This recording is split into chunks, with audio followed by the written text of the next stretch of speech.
Welcome sa Panlasang Pinoy. Magluluto tayo ng menudo. Ito yung mga ingredients na gagamitin natin.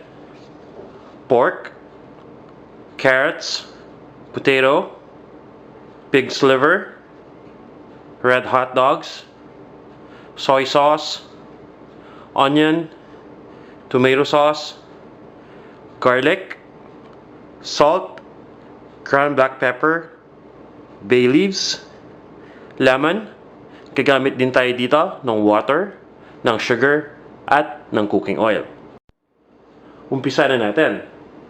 I-combine natin yung pork, yung lemon, pipigayin lang natin,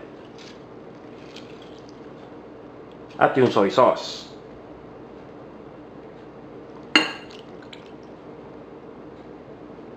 Hahaluin lang natin to. Then, i-marinate lang natin yung pork dito ng ilang oras para ma-absorb yung flavor. After natin ma-marinate yung pork, umpisa na natin ang pagluluto. Kukuha lang tayo ng pan at iinitin na natin dito yung cooking oil.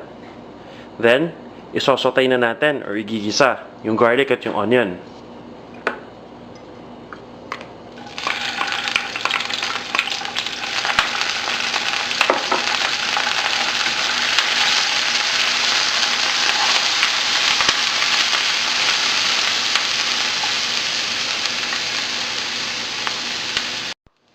Once na lumambot na yung onion, pwede na natin ilagay yung pork na na-marinate natin.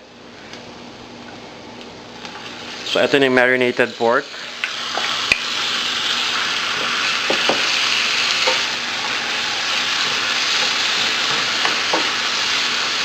Lulutuin lang natin to for a few minutes. Now, maglalagay lang tayo ng bay leaves. Ito yung dahon ng laurel. Then, isusunod na natin yung tomato sauce.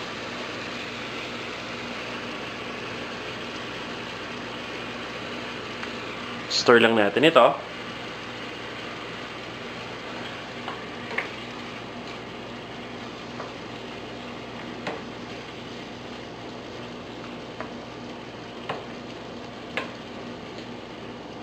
Then, lalagyan na natin ng water.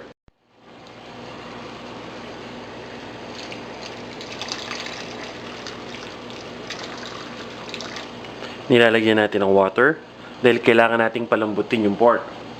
So, ang gagawin natin, papakuluin lang natin yung water at isi-simmer natin to hanggang sa lumambot yung pork.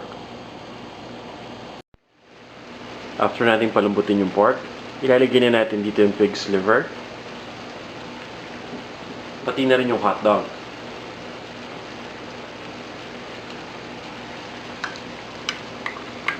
Ito na yung liver. Haluin lang natin.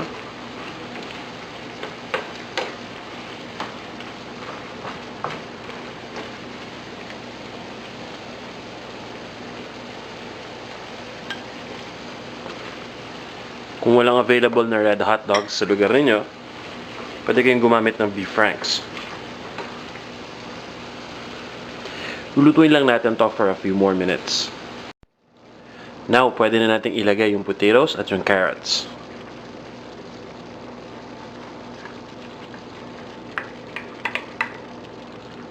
Pagkalagay natin, kailangan na natin i-gently stir para humalo sa ibang ingredients.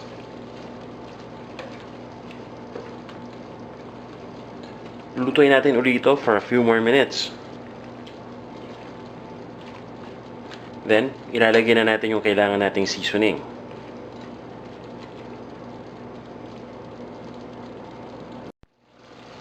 Lalagyan na natin ng sugar. Pwede kayong gumamit ng white or ng brown sugar dito.